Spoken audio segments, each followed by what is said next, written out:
안녕하세요. 랜메인 대표 김태용입니다. 오늘은 굉장히 중요하지만 많은 분들이 잘 모르시는 잔존가치가 무엇인가, 왜 월대로 다 납부했는데도 인수하려면 돈을 또 내야 되는지, 그리고 잔존가치로 인해서 월대요료에 어떤 영향을 미치는지 설명을 자세히 하도록 하겠습니다. 잔존가치를 얘기하기 전에 감가상각비에 대해서 먼저 설명을 드리겠는데요. 감가상각이란 고정자산이 시간과 사용에 따라 가치가 감소하는 데 있어서 발생하는 비용입니다. 차를 구매하는 방식에는 크게 두 가지가 있습니다. 직접 구매와 간접 구매 방식인데요. 직접 구매는 본인의 명의로 차량을 구매하는 방식, 즉 현금 일시불 또는 할부가 있습니다. 간접 구매는 금융사와 렌트사의 명의로 차량을 구매하는 방식, 즉 리스와 장기 렌트가 있고요. 흔히들 착각하시는 게 현금 일시불로 차를 사면은 기름값 말고는 돈이 안 들어간다 라고 생각을 합니다. 이게 과연 그럴까요? 예를 들어서 3천만원짜리 그랜저가 있습니다. 1년에 2만 킬로 정도씩 운행을 했고 4년 뒤에 중고차로 처분했을 시 대략 1,300만원 정도의 중고차 값을 받는다고 가정을 해보겠습니다. 그러면 이 차에 쓴 돈은 1,700만원이 되겠죠. 1,700만원을 48개월로 나눠보면 한 달에 약 36만원 정도를 감가상각비로 소비한 겁니다. 자, 여기서 1,300만원이라는 돈이 잔존가치입니다. 할부는 여기서 이자 비용까지 더하시면 되는 부분이겠죠.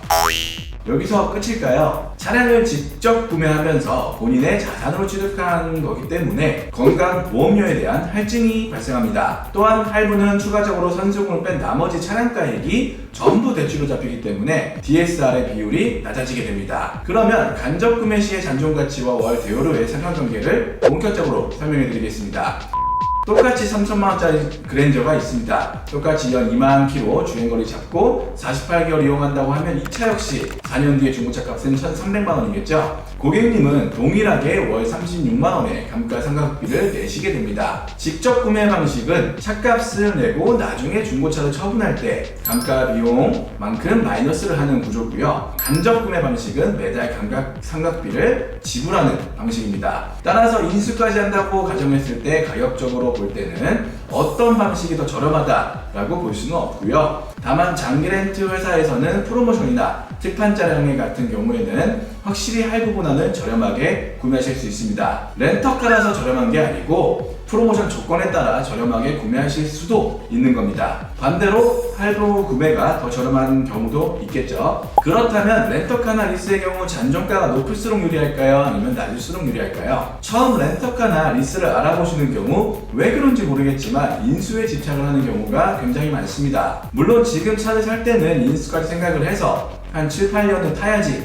라고 생각을 하실 수는 있지만 이건 그때 가봐야 알 수 있는 건데 말이죠. 잔존가치를 높게 설정을 하면 좋은 점은 아까 그랜저 3천만원짜리 다시 가져와 보겠습니다. 잔존가치 50% 설정 시 3천만원에서 1,500만원, 그러면 감가상각 비용이 1,500만원이 되기 때문에 한 달에 내는 대요료가 31만원까지 내려가게 됩니다. 하지만 나중에 인수 시에는 잔존가치가 높기 때문에 부담이 생길 수 있는 부분이겠죠. 잔존가치는 장기 렌트 회사마다 다 다릅니다. 잔존가치가 높을수록 공격적인 운영을 하는 곳이며 렌터카 입장에서는 잔존가치가 높을수록 리스크가 높습니다. 고객 입장에서는 차를 싸게 타고 반납을 해버리면 되기 때문에 차량 교체 주기가 길지 않으신 분들한테는 유리한 부분입니다. 잔존가치의 경우 주행거리와 약정거리에 반비례하기 때문에 보통 48개월의 연간 주행거리 2만 킬로 설정하시게 되시면은 높게 나오는 캐피탈의 경우 55% 정도까지 나오게 됩니다. 할부나 현금 일시불로 차를 사셔서 4년 뒤에 8만 킬로 주행한 차량을 중고차로 팔았을 때 과연 55%에 해당하는 중고차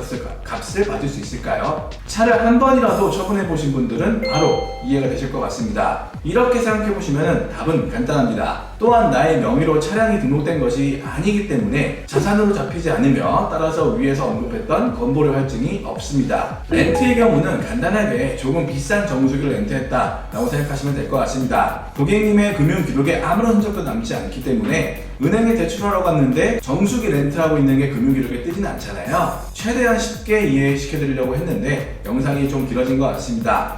영상을 통해서 차량의 감가상각과 잔존가치에 대해서 조금이나마 이해할 수 있는 시간이 되었으면 하고요. 영상은 여기서 마치겠습니다. 오늘도 랜메인 채널이 도움이 되셨다면 구독과 좋아요, 알람 설정까지 부탁드리겠습니다. 감사합니다.